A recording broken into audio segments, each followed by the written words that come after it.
Bienvenue sur le podcast Au fil des lunes. Il vous racontera le parcours d'hommes et de femmes mus par la recherche d'une relation différente avec la nature et d'un peu plus de bienveillance en ce monde. Nous vous ferons découvrir nos activités autour du bien-être, que ce soit du yoga, de la méditation, de l'hypnose, du reiki, de la sylvothérapie et bien d'autres thèmes encore. Vous découvrirez les changements que les invités ont implémentés dans leur quotidien et leur transformation au gré des lunes. Alors entrez dans notre salon de thé virtuel.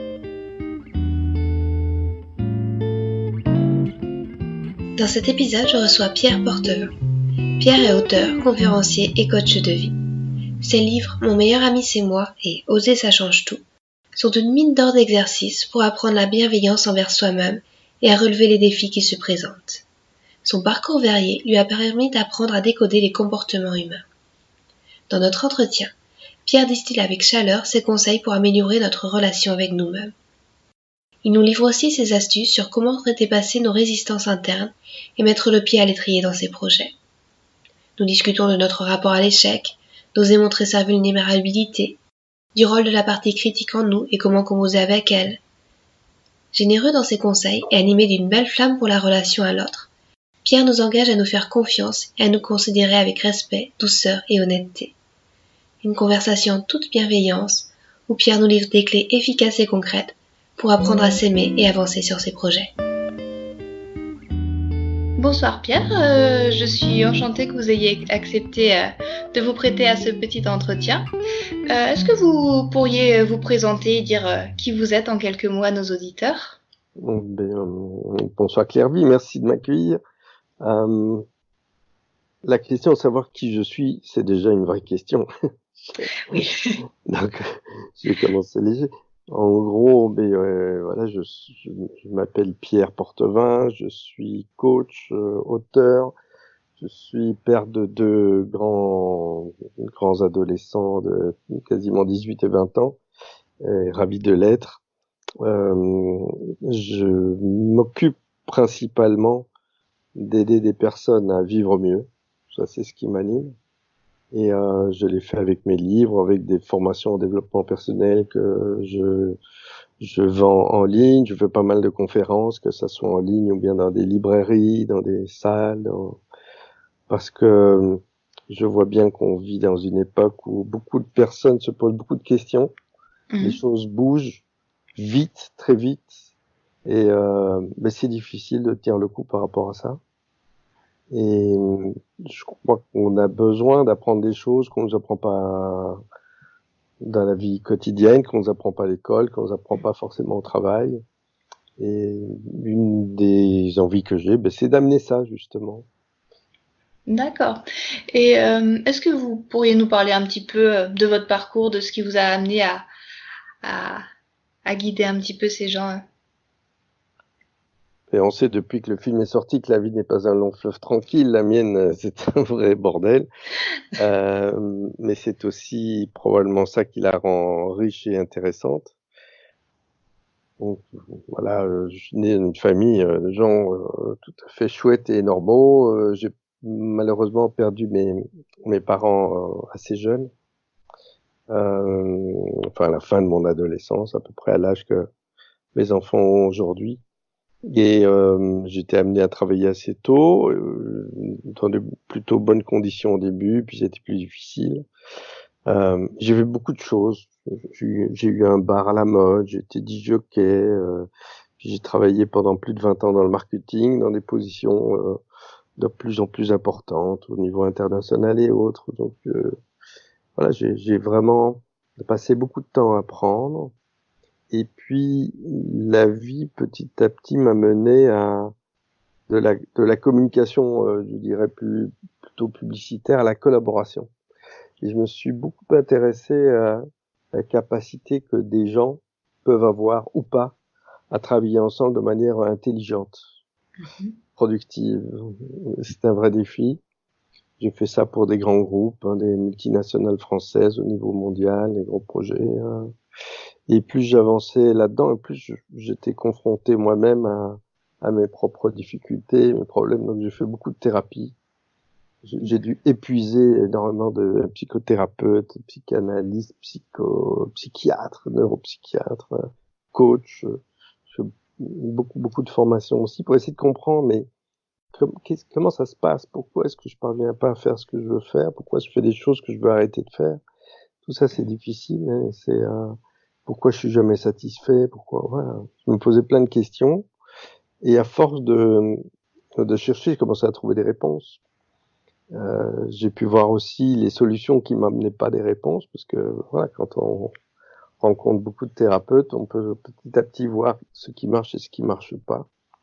Et puis j'ai eu la chance de rencontrer un mécène belge qui m'a donné l'opportunité de commencer à développer ces formations en ligne que je vends aujourd'hui, et en me permettant d'avoir le temps de compléter toutes les connaissances que je n'avais pas, en travaillant notamment avec Daniel Kerrigan, qui est un Américain qui a étudié les neurosciences et la psychologie cognitive en Italie et aux États-Unis, avec qui je travaille depuis plus de 4 ans, et qui m'a vraiment aussi beaucoup enrichi, beaucoup nourri d'études. Voilà, qu'est-ce qui aide vraiment quelqu'un à avancer dans la vie et qu'est-ce qui le freine. Et puis j'ai pu faire mes petits cocktails personnels, toujours prototypés sur moi, parce que je crois que en tant que thérapeute ou coach, on ne peut jamais emmener quelqu'un plus loin que là où on est soi-même. Et voilà, j'ai envie d'être cohérent, congruent, et puis j'ai écrit 2 livres qui ont été extrêmement bien accueillis, donc ça c'est assez agréable. Du coup, j'ai plein de retours. Et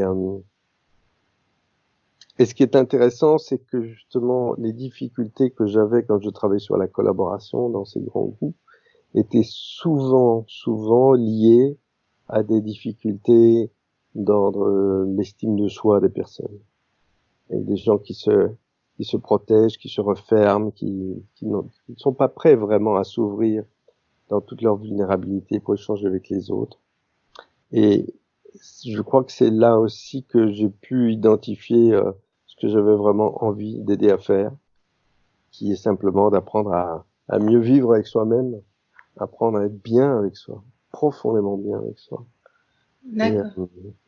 Voilà. Et vous parliez justement de toutes vos expériences dans des domaines vraiment variés. Vous avez réussi, vous diriez, à trouver cette ligne directrice qui mène là où vous en êtes aujourd'hui? Voilà. C'est une bonne question. Et ce que je pense, c'est que la vie nous mène là où on doit aller, Oui. dès lors qu'on accepte d'ouvrir les yeux sur ce qui se passe, et dès lors qu'on accepte aussi ce qui se passe. Et accepter, c'est pas se résigner. J'en parle beaucoup dans mes formations, dans les bouquins. Quand j'accepte quelque chose, ça veut dire que je reconnais que c'est la réalité. Je reconnais que c'est comme ça. Et notre esprit, il aime pas trop ça parce qu'il préfère interpréter la réalité par rapport à sa propre volonté, ce qui nous amène soit à nier la réalité, la refuser, ne pas la voir. Et je crois que j'ai eu la chance d'ouvrir les yeux sur ce qui se passait et de laisser la vie me guider progressivement vers là où je suis aujourd'hui. C'est ça aussi qui fait que je me sens vraiment bien là où je suis. D'accord. Parce que j'ai l'impression que c'est relativement juste. Donc c'est, je sais plus qui disait ça, mais nous devons apprendre à connaître et respecter les lois de la nature pour pouvoir les contrôler. Un peu comme le surfeur, il doit reconnaître qu'il y a des courants, qu'il y a du vent, qu'il y a des vagues, et parce que s'il nie ça, de toute façon, il se pète la gueule. Et donc voilà, la vie, il y a plein de courants, il y a plein de choses, mais comment on peut reconnaître ça, voir ça? Je crois que ma chance, c'est d'avoir su voir ce qui se passait et accepter de changer, d'évoluer et d'aller vers pas là où pas là où les courants me menaient, mais d'exploiter les courants pour aller là où j'avais envie d'aller moi-même. Voilà. Et cette vision, vous l'avez toujours eue ou ça a été quelque chose que vous avez essayé de forger petit à petit? Il y a eu des choses qui vous ont aidé particulièrement à vous lancer, à trouver des ressources internes? Mais la toute première démarche que j'ai faite, c'est le jour où j'ai compris que ma vie n'était qu'une succession de moments. Et que, en choisissant la manière dont je passais ces moments, ça pouvait orienter ma vie. Et c'est quand j'ai compris ça paraît assez évident, mais je crois qu'on n'y prête pas souvent attention. Mais en prenant conscience du fait que tiens, je peux choisir comment je vais passer mon temps, ce que je vais faire avec ce temps, et selon ce que je vais faire, ça va orienter ma vie dans un sens ou l'autre. Ça, c'était un point décisif, je crois. Mais c'est il y a assez longtemps. Et petit à petit, j'ai pris le temps, à peu près toutes les semaines, je fais ça, de m'arrêter, où j'en suis, vers où je veux aller, qu'est-ce qui est important à mes yeux, qu'est-ce que j'ai envie d'exprimer de moi dans le monde ou d'imprimer sur le monde. Ça me guide et ça m'aide beaucoup. D'accord. Et pour les personnes qui ont un petit peu de mal à justement se laisser porter par le flux ou par le courant, est-ce que vous pourriez nous dire un petit peu comment dépasser nos résistances internes? Euh, mais pas mal de gens, moi je fais du coaching, que ce soit du coaching en ligne ou coaching dans la vie réelle. Et alors il y a des personnes qui viennent me voir en me disant ah Pierre, je voudrais bien avoir plus confiance en moi, comme ça je vais pouvoir oser avancer dans la vie.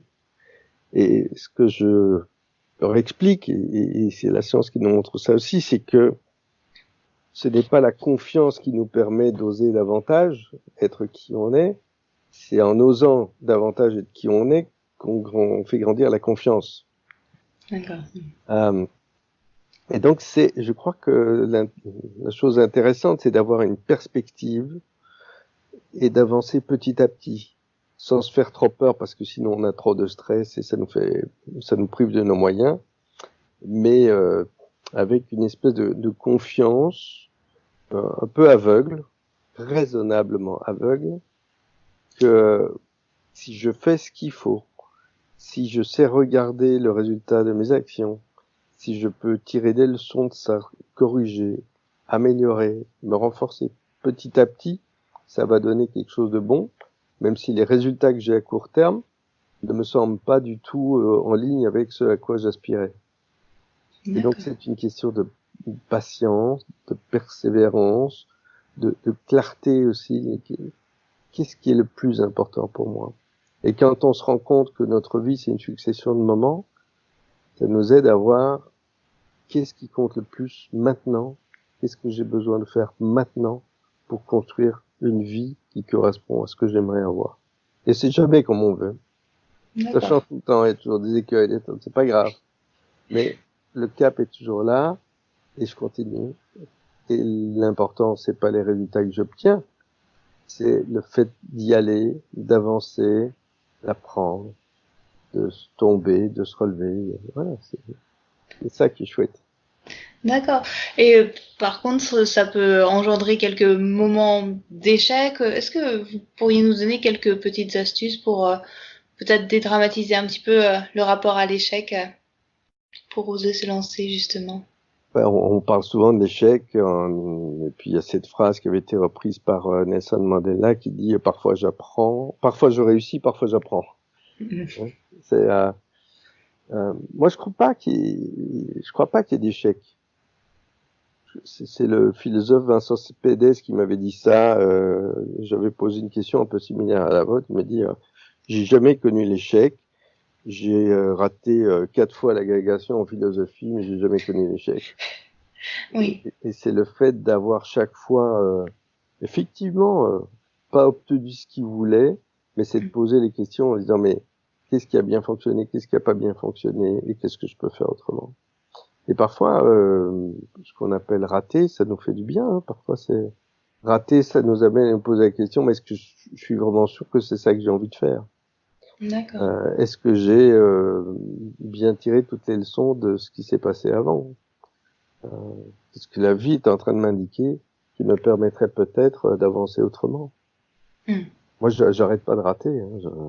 Je rate plein de trucs. D'accord. Oui. Ça permet d'avancer aussi. Ouais. D'accord. Ouais, on nous dit ce qui nous tue pas nous rend plus fort. Alors il faut pas aller jusque là, hein, mais Oui. c'est ça. Hein. Et je Mm. cite parfois l'exemple de la chenille qui va devenir papillon et le papillon il est dans son cocon et il doit sortir du cocon. Pour sortir du cocon, il doit pousser avec ses ailes pour casser le cocon.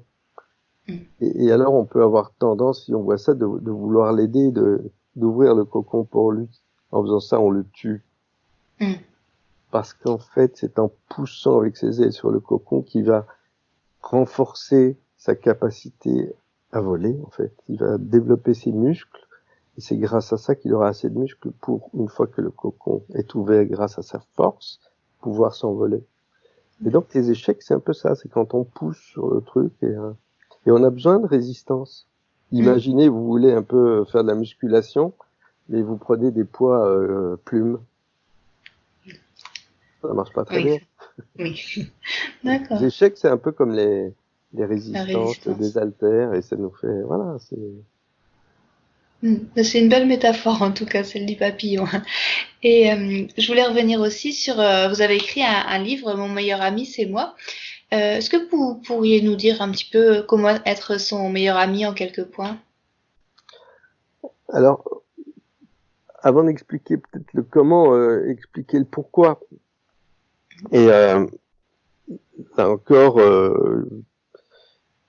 vous imaginez que vous devez partir faire une longue traversée sur un bateau à voile avec un coéquipier. Et puis vous devez choisir le bateau. En fait, il y a deux bateaux côte à côte, c'est exactement la même et il y a le même. Les capitaines à bord, ils ont les mêmes compétences. Et alors vous allez voir le premier, et puis il vous engueule, il vous dit mais vous savez pas faire du bateau, vous êtes nuls, c'est pas possible. Il vous engueule, vous avez mis vos chaussures et vous avez marché sur le pont du bateau. Ah. Et puis vous allez voir le second, et il vous dit ah bienvenue à bord, vous avez jamais fait de bateau, c'est génial, on va prendre plein de trucs ensemble, je suis ravi. Hein, faites attention avec le pont du bateau. Hein, première leçon, voilà, vous savez pourquoi. Voilà. Avec quel capitaine vous avez envie de faire la traversée? Le premier ou le second? Le second. Eh ouais. Et pourquoi est-ce que nous, on se traite nous-mêmes comme le premier capitaine et on croit que ça va bien se passer, qu'on va avoir plein de réussites parce qu'on n'arrête pas de se critiquer, de dire qu'on est nul, qu'on n'y arrive pas. Donc on a vraiment besoin de prendre conscience de ça. Et quand vous me demandiez comment, la Mhm. première étape, c'est de se rendre compte que faut commencer par se rendre compte qu'on se fait vraiment du tort à se critiquer comme ça. Et on Oui. croit que si on arrête de se critiquer, on va arrêter de progresser, alors que c'est faux, c'est le contraire. C'est quand on arrête de se critiquer, quand on apprend à s'accepter tel qu'on est, sans se Mhm. résigner non plus. On peut petit à petit avancer comme le capitaine qui nous accueille, il m'accepte tel que je suis avec mon incompétence et mon imperfection, et puis il me prend par la main et il me dit venez, on va apprendre, allez, prenez la barre. Ah, mais je sais pas, mais c'est pas grave, vous allez apprendre. Il me fait confiance, il y va. On a besoin d'apprendre à devenir cet ami-là. Et pour approfondir la réponse au comment, ce que j'ai fait, c'est me poser la question de mais quelles sont les qualités qui font que les personnes qui sont devenues nos amis sont nos amis. Pourquoi on a choisi cette personne-là et cette personne-là? En général, c'est pas parce qu'elle est riche ou qu'elle est très intelligente ou non, c'est pas ça. Mhm. Euh, on choisit nos amis d'abord et avant tout parce que ils nous acceptent, ils nous apprécient tel qu'on est. Et je vous dis pas ça comme ça. J'ai fait un sondage auprès de près de 400 personnes. Mes amis, les amis de mes amis et plein de gens ont répondu. Mhm. Et la première qualité qu'on reconnaît à nos amis, c'est qu'ils nous acceptent, ils nous apprécient tel qu'on est. Mhm. Et donc, dès lors que j'ai ces qualités claires dans ma tête, après, c'est simplement comment moi, je vais apprendre à les cultiver envers moi. Comment je vais apprendre à m'accepter et m'apprécier tel que je suis. Il y a plein de gens qui disent, oui, ah, je m'aimerais le jour où je parlerais bien anglais, j'aurais parlé en public, où j'aurais perdu 20 kilos, j'aurais refait mon nez, ou j'aurais de la réussite en affaires, ou j'aurais une belle voiture. Voilà.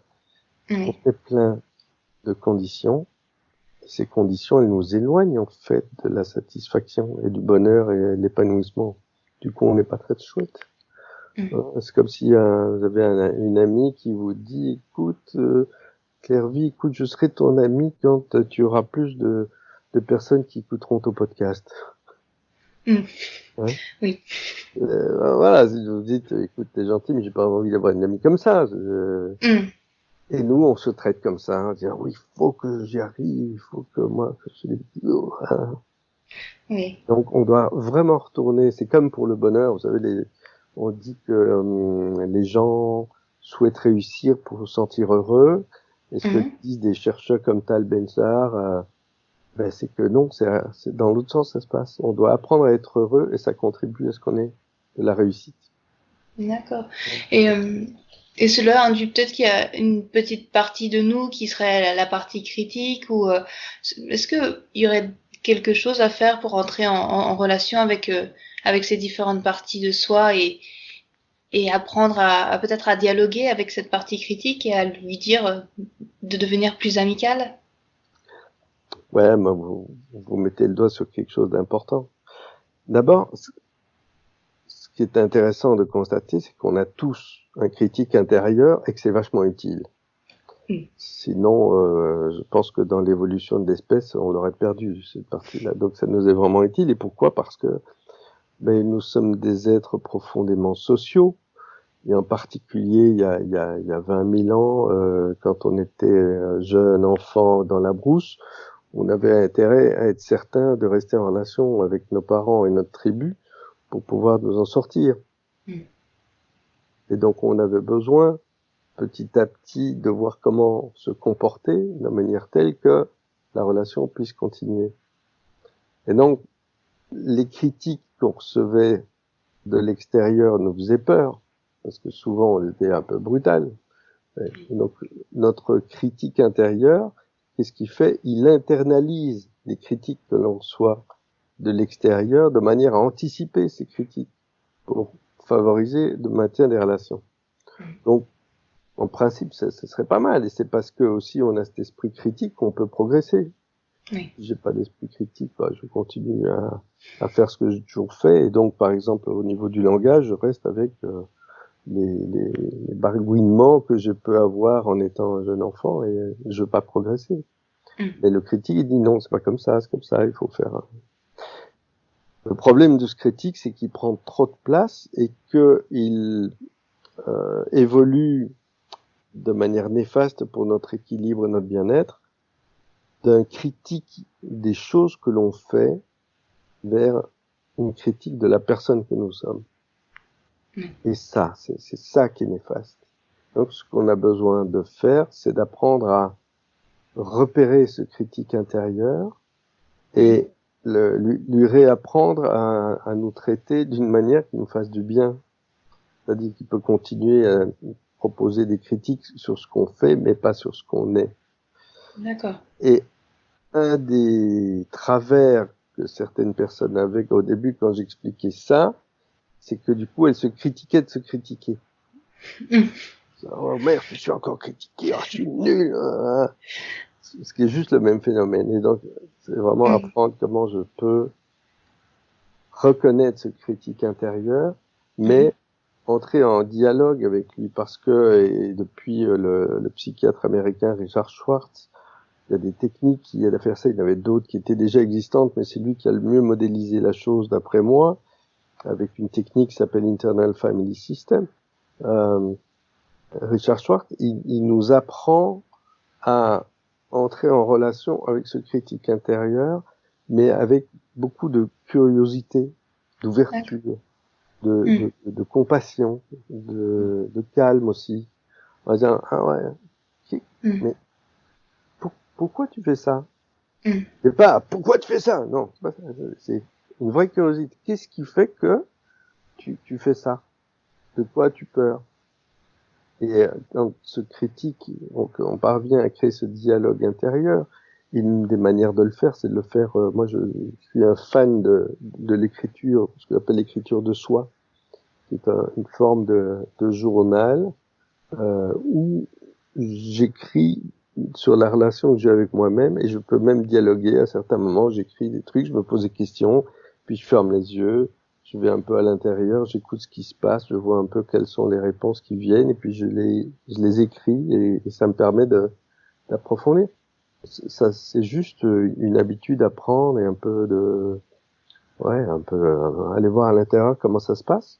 Et ça permet de créer ce dialogue qui est un dialogue constructif, positif, amical. J'ai besoin de devenir l'ami de mon critique intérieur pour que lui se sente apprécié, reconnu, ce qui lui permet de se calmer vraiment et de reprendre un juste rôle dans lequel il m'aide à progresser, il m'aide à voir la réalité de la qualité de ce que je fais, mais il ne m'enferme pas dans une critique de ma personne. D'accord. Oui, mais c'est une belle idée, cette forme de dialogue avec le journal. Je pense que c'est vrai, ça permet d'ouvrir un petit peu le dialogue et de voir plus les choses comme des défis, comme des axes de progression, plutôt que de se saboter soi-même. Ah oui. Et en début d'entretien, on parlait aussi de la société qui est de plus en plus difficile, dans laquelle les gens ont de plus en plus de mal à trouver leur place. Est-ce que vous auriez quelques astuces pour se soustraire à la compétitivité et aux résultats attendus de la société qui va toujours plus vite? Mais j'ai fait un assez gros projet pour une multinationale dont le nom de code c'était Slow down to move faster. Ça veut dire ralentir pour avancer plus vite. Et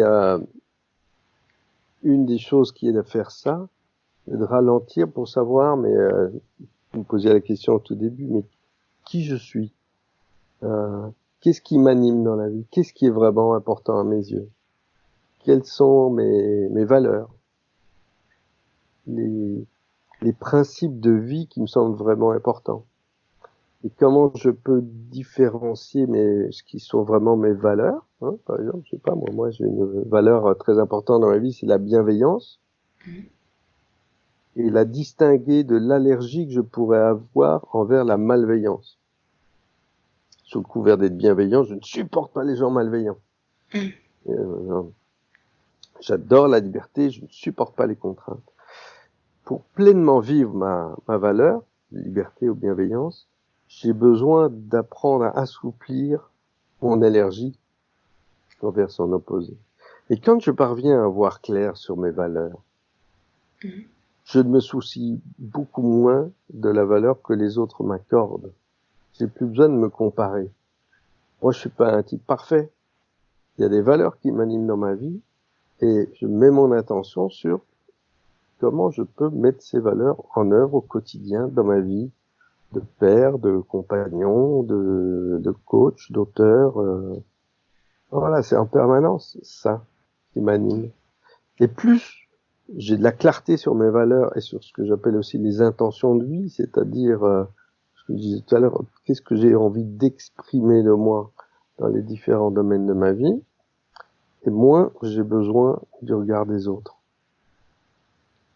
Parce que voilà, je me sens bien avec moi. Vous savez, les gens qui ont des difficultés avec l'estime de soi, et je critique vraiment personne, parce que Dieu sait si j'en ai eu et si j'en ai encore en partie, on n'est jamais tout à fait quitte de ça, je crois, à part les psychopathes. Si j'ai un trouble ou une fragilité de l'estime de moi, je vais en permanence essayer de me rassurer en essayant de voir dans quelle mesure j'ai de la valeur dans le regard des autres. Et quand ça se passe comme ça, quand je suis avec quelqu'un d'autre, je suis pas vraiment là pour lui. Je suis là pour voir dans ses yeux la valeur qu'il m'accorderait. Et ça dénature notre relation. C'est pas grave, parce qu'on fait tous ça. C'est pas, on est tous imparfaits. Mais voilà, quand plus je suis positivement centré, c'est-à-dire j'ai de la clarté sur qui je suis, comment j'ai envie de m'exprimer, et plus je suis ouvert dans ma relation aux autres.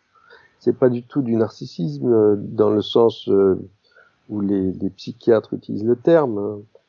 Fabrice Midal me reprendrait en me disant non, c'est autre chose. Là, c'est une question de terminologie. Mais Voilà, je sais qui je suis, donc je suis beaucoup plus ouvert avec les autres. Du coup, mon avis, c'est mon avis, je peux le déposer sur la table, on peut en débattre sans que cela atteigne l'idée que je me fais de ma propre valeur. Mm. Je m'en fous d'avoir raison ou d'avoir tort. J'ai des idées. Oui, Je peux éventuellement argumenter à propos de ces idées. Mais je ne dois pas les défendre bec et ongle au risque de me sentir complètement mis en danger personnellement. Hein. d'accord. Et, euh, et pour avancer sur les projets, une fois qu'on a défini ces valeurs, est-ce que vous pourriez nous dire comment procéder concrètement pour mettre le pied à l'étrier au lieu de peut-être s'auto-saboter? Alors, pour répondre à ça, je cite un de mes livres de chevet dont je parle tout le temps. Ça casse les pieds aux personnes qui m'entendent, mais je crois qu'on ne se rend pas compte à quel point il est important ce livre-là. Ça s'appelle Le Zen dans l'art chevaleresque du tir à l'arc. D'accord. C'est un philosophe allemand, Eugène Erigel, qui souhaite se faire une idée de la philosophie zen et qui se rend compte que pour avoir la possibilité d'en dire des choses intéressantes, il n'y a qu'une seule voie, c'est la pratique. Mhm. Donc il part au Japon et il décide de pratiquer un art martial et il décide de pratiquer le kyudo, qui est le tir à l'arc japonais. Et son objectif, c'est de parvenir à envoyer la flèche dans la cible. Eh bien, il va apprendre à ses dépens que tant qu'il veut envoyer la flèche dans la cible, il n'y arrivera pas. Parce que quand on veut envoyer la flèche dans la cible, on n'a consciemment pas peur de la rater. En tout cas, il y a un risque de la rater. Et ce risque nous fait perdre une partie de nos moyens. Si on veut avoir une chance que la flèche arrive dans le cœur de la cible, la seule chose que l'on peut faire, c'est s'entraîner, se préparer. Ça veut dire la posture physique, ça veut dire la force physique, parce qu'il faut de la force pour bander un arc de kyudo. C'est le souffle, c'est être capable de faire le vide en soi. Et à force d'avoir développé toutes ces capacités combinées, à un moment, sans pouvoir même y penser, la flèche quittera l'arc et touchera la cible dans son D'accord. cœur. Et en fait, ce que cette histoire nous apprend, c'est que ce qui est le plus important, ce n'est pas d'envoyer la flèche dans la cible, mais c'est de devenir un archer. Oui. Et donc, pour avancer dans des projets qui nous tiennent à cœur, encore une fois, c'est ça les intentions de vie, c'est qu'est-ce que j'ai envie d'exprimer, qu'est-ce que j'ai envie d'être dans ce projet-là, qu'est-ce que ça dirait de moi d'avancer dans ce projet-là, et c'est de consacrer son énergie à améliorer la personne qu'on a besoin d'être pour que ce projet puisse avancer. Alors bien sûr, après, c'est bien d'avoir des objectifs. Hein, je fais du coaching, mais on a des études qui nous montrent que se fixer des objectifs ambitieux, c'est aussi une arme à double tranchant, donc il faut être vraiment très vigilant. Et alors, pour être très concret en réponse à votre question, comment moi je fais? Eh bien, d'une part, j'ai mes intentions de vie que j'ai définies, j'ai des exercices qui aident à faire ça. Et quand j'ai ces intentions de vie, je regarde par trimestre. Tiens, mais comment j'ai envie que ça se matérialise dans la vie, ces intentions de ce que j'ai envie d'être. Et donc, qu'est-ce que je ferais? Et donc, je me fixe des objectifs à 3 mois. D'accord. J'ai un petit carnet manuscrit Mhm. Mhm. avec mes objectifs trimestriels. Il y a des catégories, parce que c'est pas trop sophistiqué dans un podcast, mais il y a 3 catégories d'objectifs dans lesquelles je clarifie ce que je veux. Et puis ensuite, c'est semaine par semaine que je fais le travail. C'est-à-dire que chaque semaine, en fait c'est le dimanche en général que je fais ça, je regarde les objectifs du trimestre et je choisis les objectifs de la semaine. D'accord. Et puis quand j'ai mes objectifs de la semaine, je laisse tranquille et puis chaque jour, Mhm. Je commence ma journée, ou alors je finis la précédente en me disant, OK, qu'est-ce que je vais faire demain pour avancer vers ces objectifs? Qu'est-ce que ça permet de faire, de travailler avec cette souplesse-là?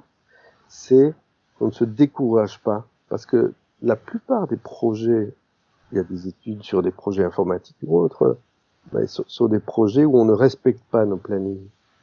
Donc, quand on fait un plan à 3 ans pour sa vie personnelle, on se projette un peu, et puis on dit, ah, ok, ça veut dire que la deuxième année, je refais ça, la première année, je refais ça, on descend, Oui. et qu'on part. Et si on commence à déraper, c'est très décourageant. Mhm. Le système que j'ai développé avec Daniel est un système plus souple, mais du coup qui donne plus de satisfaction, qui touche moins la confiance quand on prend du retard, qui permet de plus corriger les choses, avancer, voir, tiens, mais la semaine passée, j'avais dit que je ferais ça, j'ai rien fait là-dessus. Qu'est-ce qui se passe? Est-ce que c'est D'accord. un objectif qui me tient vraiment à cœur? Mhm. Ou est-ce que c'est un objectif irréaliste? Ou il y a d'autres choses qui sont dans le chemin? Ou peut-être je m'interdis d'avancer dans ce sens-là sans que je m'en rende compte et sur quoi je dois travailler. Et donc j'ai D'accord. beaucoup plus de prise en fait sur Mhm. ce que je fais en hebdomadaire ou au quotidien avec ce D'accord. système. D'accord. Et pour mener toutes ces réflexions, est-ce que vous avez des pratiques de bien-être que vous faites quotidiennement, qui vous aident peut-être à vous centrer un petit peu plus et si vous voulez bien nous en parler. Oui, oui, oui. Je vous disais tout à l'heure que la vie, c'est en fait une suite de moments. Mhm. Et donc, les décisions que je prends sur la manière de passer ces moments construisent ma vie. Ce dont on ne se rend pas forcément très bien compte, c'est que la majorité de nos décisions au cours d'une journée, elles sont automatiques. Ce sont des habitudes. Presque tout ce qu'on fait, ce sont des habitudes. Et, et donc, ce que je fais, moi, c'est d'installer quelques habitudes qui me font du bien. Et je crois que c'est important Mhm. d'avoir des habitudes. Et bon, parmi mes habitudes, c'est vrai que je médite. Et pour moi, ça a été très difficile de commencer. Parce que je pensais que je devais commencer à faire 15-20 minutes tous les jours. Et puis faire un stage de 8 semaines. On fait 40 minutes par jour. Et ça va pas. Mhm. Et ce que j'ai fait, c'est de me mettre des engagements à une hauteur si minime qu'il m'était impossible de ne pas les faire sans me mentir de manière flagrante. Mhm. Et donc j'ai commencé à méditer 3 minutes par jour. D'accord. Parce que trouver 3 minutes le Oui. matin, c'était pas possible que je les trouve pas. Voilà. C'était 5 jours par semaine en plus. Oui. C'est tout Et à fait atteignable. en faisant ça, voilà, j'ai fait ça et j'ai fait la même chose pour du sport. Je faisais 3 pompes par jour. J'ai pas fait de sport pendant tout un temps et donc recommencer était difficile. Alors j'ai fait pendant des années ce que tout le monde fait. En janvier, je m'inscris au club de sport. Ouais, j'y vais 3 fois et après j'y vais plus tout le restant de l'année. Donc ça marchait pas avec moi. Et c'est cette idée de commencer tout petit. Et alors comment je fais, par exemple pour le sport, pour aussi faciliter le fait de tenir mes engagements. Parce que Daniel, tout ce qu'il a fait sur ce travail en profondeur sur la motivation, euh, il dit couramment, c'est difficile de renforcer la motivation. Ce qu'on peut faire, c'est faciliter la motivation. Faciliter la motivation, dans le cas du sport, pour moi, c'était anticiper la veille au soir, euh, ce qui allait me faciliter de faire ma gym le matin. Mhm. Et ce qui me facilitait ça, c'est que le soir, je mets dans la salle de bain juste un petit équipement de sport. C'est les seuls fringues que j'ai à disposition. Et donc, quand je prends ma douche le matin, après, je mets un petit équipement de sport, je dis, bon, maintenant j'y suis, je vais le faire. Et c'est des bêtises, et ça Mhm. nous aide à faire des choses assez régulièrement et faire des rappels. Voilà. Et alors, il y a une autre chose que je fais, et qui m'a beaucoup aidé aussi, c'est que des petits rituels comme ça. Maintenant, j'en ai plusieurs, hein, méditation, gymnastique. Je bois beaucoup d'eau, de l'eau plate, et c'est pas n'importe quel liquide. Et j'ai un coach avec qui j'avais parlé qui me disait, mais tu sais, c'est pas la quantité de liquide qui compte, c'est la quantité d'eau. Et si par exemple tu bois du thé, eh bien non seulement ça ne compte pas pour de l'eau, mais tu dois compenser le thé que tu bois par le double en volume d'eau. Parce que le thé est un diurétique, ça fait partir l'eau. Or, notre corps, c'est beaucoup d'eau. Donc on a besoin de renouveler en permanence cette eau. Donc j'ai une petite fiche aussi, mon petit carnet avec mes objectifs du trimestre, mes objectifs de la semaine, mes objectifs du jour. J'ai un petit post-it avec des petites colonnes et jour après jour, je note le nombre de fois ce que j'ai médité, le nombre de fois j'ai fait la vie. Parce que le fait de le voir, et ça soutient ma motivation en disant, ah ouais, je me suis engagé cette semaine, 5 fois, je l'ai fait que 3 fois, il me reste 3 jours, donc il faut au moins que 2 des 3 jours. Allez, j'y vais, je fais. Et puis je vois tous ces petits traits, et ça me donne confiance. Alors ça paraît débile comme ça, mais d'une part, ça soutient la motivation, et d'autre part, ça donne un sentiment d'avoir une maîtrise sur sa vie. Et donc, ça renforce de nouveau l'estime de soi, parce que je dis, tiens, voilà, je commence ma journée, j'ai fait ma méditation, j'ai fait un peu de gym, j'ai bu mes 2 verres d'eau, voilà, j'ai clarifié ce que j'allais faire aujourd'hui. Eh ben, je me sens bien. Et ça me donne confiance, et donc j'ai plus de force et d'énergie pour entamer des choses plus difficiles à faire, comme l'écriture ou comme ça. D'accord.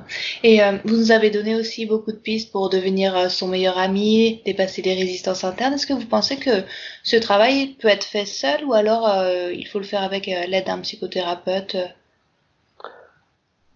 Il n'y a pas de règle générale, ça dépend un peu des difficultés que l'on a.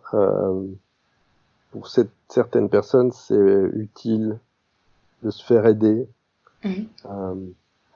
Parce que moi, j'ai eu une coach comme ça, à un moment donné, je me rendais compte que sa présence avait comme principale valeur ajoutée de m'autoriser à réfléchir à ma vie. C'était un droit que je ne m'octroyais pas quand j'étais seul. Et alors, si j'y allais, finalement, son rôle, c'est moi qui faisais tout dans la séance. Mais, voilà. Donc, voilà, parfois c'est utile.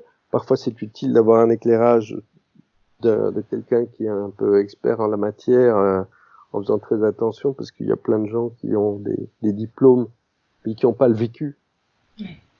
Et ça, je ne supporte plus maintenant. Je ne supporte plus les gens qui disent comment il faut vivre et ils savent pas, voilà, ils ont pas mis ça en œuvre eux-mêmes. Donc, je trouve que des psys et des coachs ont besoin d'avoir de la cohérence entre ce qu'ils ont pratiqué sur eux-mêmes et ce qu'ils proposent aux personnes de faire. Il y a de bouquins, c'est vachement bien aussi. Il y a des gens qui font de la bibliothérapie. Il faut pas tomber non plus dans le travers de s'acheter plein de livres et de pas les lire. Voilà. Donc, les livres et notamment mes livres qui sont truffés d'exercices. Il faut faire les exercices. Oui. On fait pas, c'est comme ce serait comme lire un livre sur le vélo et pas faire de vélo, quoi. Oui, pour pratiquer. Et après il y a les formations. C'est vrai que j'ai fait une formation, mais avec beaucoup de pédagogie et des références scientifiques, parce que je me suis rendu compte par la pratique que beaucoup de personnes ont encore des réticences à bien se traiter. Ça crée de la culpabilité, mais je peux pas, il faut d'abord que je m'occupe des autres, et j'ai pas le temps, j'ai pas le droit, je sais pas. Et donc, la pédagogie, elle sert à permettre à ces personnes d'apprivoiser leur propre cerveau. Et que le cerveau, parce qu'il apprend des choses, se rende compte que certaines idées qu'il proposait ne sont pas les plus appropriées et qu'il y a moyen de faire autrement. C'est vrai que les formations, quand elles sont bien faites, ça vaut la peine de les suivre. Et évidemment, une des difficultés, c'est que c'est un peu comme les livres. Il y a une maladie japonaise qui s'appelle Tsumpaku, je sais plus le nom. Tsundoku. Le Tsundoku. Le Tsundoku, c'est une maladie qui consiste à acheter 2 fois plus de livres que ce qu'on lit. Et donc, on accumule des piles et des piles et des piles. Et il y a un truc un peu comme ça qui se passe parfois avec les formations. Et donc, des gens qui achètent des formations et puis les suivent pas. Je fais partie de ceux qui ont fait ça aussi avant. Maintenant, je fais gaffe. Et mais c'est pour ça que nous, dans la formation, on a beaucoup d'accompagnement parce que on a parfois besoin d'être un peu pris par la main. Vous voyez. Mais plus que pour commencer, pour démarrer, pour y aller, pour voir. Parce qu'il y a des gens qui ont une estime de soi faible vont avoir un niveau de culpabilité assez fort à l'idée de s'occuper d'elle-même. Et donc c'est rassurer, c'est aider chacun à comprendre qu'on est des belles personnes, des bonnes personnes. Et juste, on a eu des aléas de la vie qui ont fait qu'on a des difficultés, des faiblesses. De toute façon, on est tous imparfaits. On a tous des trucs qui foirent ou qui ont foiré, qu'on a petit à petit corrigé, mais c'est pas parce que je corrige des choses que tout va bien dans ma vie. Donc c'est aussi un truc, je trouve qu'il y a plein de psy, de coach ceux que je supporte le moins, c'est les success coach. Ah, j'ai une vie formidable, ah, toi aussi, tu vas y arriver. Ah. Moi, tu vas quand même pas rester avoir un job. Tu peux être entrepreneur, tu peux avoir la vie de tes rêves. Vas-y. Vas-y, c'est tellement casse-pipe. Il y a tellement de gens qui se lancent et qui se cassent la gueule. Il y a ils disent pas que leur vraie spécialité, c'est pas les conseils qu'ils donnent, c'est la capacité à vendre leur formation. Donc ça, je suis un peu énervé. Mais, pardon, j'ai débordé. D'accord. Et pour aujourd'hui, est-ce que vous pourriez nous parler un petit peu de ce qui vous anime, de vos projets pour le futur? Alors, projet futur, j'en ai plein, j'en ai trop, mais je les élague. Un des gros projets que j'ai, c'est d'essayer de faire progresser le retour de l'humanité dans les entreprises. Je pense que les entreprises ont des rôles importants sur nos vies parce que il y a plein de gens qui y travaillent. Elles font des produits ou des services qui sont vendus à des personnes. Et je crois que au plus les dirigeants, les équipes, les collaborateurs dans les entreprises recommenceront à se connecter un peu intimement à ces qualités d'humanité que chacun de nous a en soi, qui nous rendent sensibles à l'autre, empathiques, compassionnés, dit qu'on a non seulement on a l'empathie de voir un peu quelle est l'émotion que vit l'autre, mais on a aussi envie de contribuer à ce que ça aille mieux pour la personne. Et on a envie de se mobiliser pour que il y ait de la sécurité dans l'équipe, par exemple, qu'on s'entende bien entre nous, qu'on travaille mieux ensemble, qu'on fasse des produits qui fassent du bien aux gens et pas, il y a tellement de produits qui font du tort aux gens, quoi. C'est ahurissant de voir que on gagne tellement mieux sa vie en vendant des produits qui détruisent, puis en vendant des produits qui font du bien. Hein? Et je crois que en aidant les personnes à se reconnecter à leur humanité, à leur bienveillance, à leur vulnérabilité, à leur fragilité, il y a des tas de choses qui peuvent s'améliorer. Donc moi j'ai envie je prends mon bâton de pèlerin pour prêcher la bienveillance en entreprise, et ça c'est un de mes projets. Et alors j'ai un projet de livre, mais je sais pas, pour l'instant j'ai pas les moyens d'écrire, ça coûte cher d'écrire parce que ça prend beaucoup de temps et qu'il faut avoir la possibilité d'avoir du temps libre, ce qui est pas mon cas pour l'instant. Et mais j'ai envie d'écrire sur les relations entre un père et son fils, en particulier un père avec ses enfants, parce que, comme je dis au début, moi j'ai perdu mon père quand j'avais 17 ans, mais il avait eu une assez longue maladie dégénérative, donc il m'a jamais parlé, hein, vraiment. Donc j'avais une vague idée du père, je connaissais pas l'homme. Et j'ai envie que les pères commencent à parler à leurs enfants avec plus d'ouverture, d'authenticité, de fragilité aussi. La plupart des hommes, moi, je fais des stages avec rien que des hommes, avec des gros durs, des machins. Derrière les grosses carcasses, il y a toujours des fragilités magnifiques. Oui. Et voilà, j'aimerais bien écrire un bouquin qui incite les hommes à parler de leurs faiblesses, parce qu'on est plus fort quand on parle de nos faiblesses.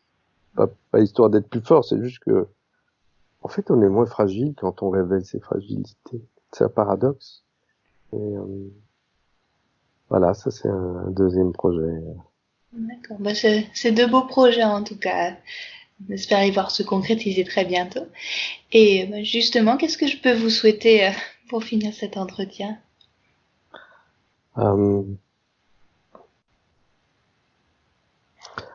Mais je pense de garder la flamme. Garder la flamme, parce que la flamme, c'est la flamme qui me permet de garder la forme physique et mentale, qui me permet d'entretenir des chouettes relations. C'est la flamme qui me donne l'énergie d'avancer dans ces projets, même quand c'est très difficile.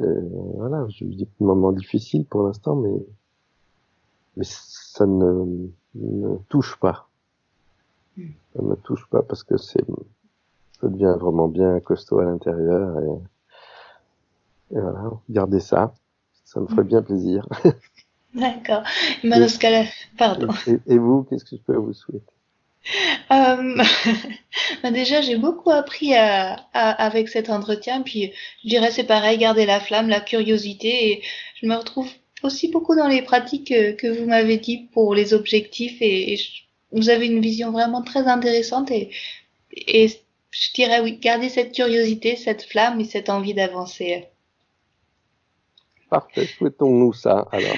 Merci beaucoup, et puis je vous souhaite aussi une très belle soirée, Pierre, et merci beaucoup d'avoir participé à cet entretien.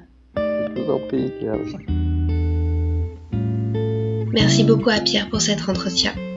Vous retrouverez toutes les notes relatives à l'épisode dans la rubrique podcast du site clairviyoga.com. Si vous avez apprécié notre entretien, n'hésitez pas à partager autour de vous. Merci, à bientôt.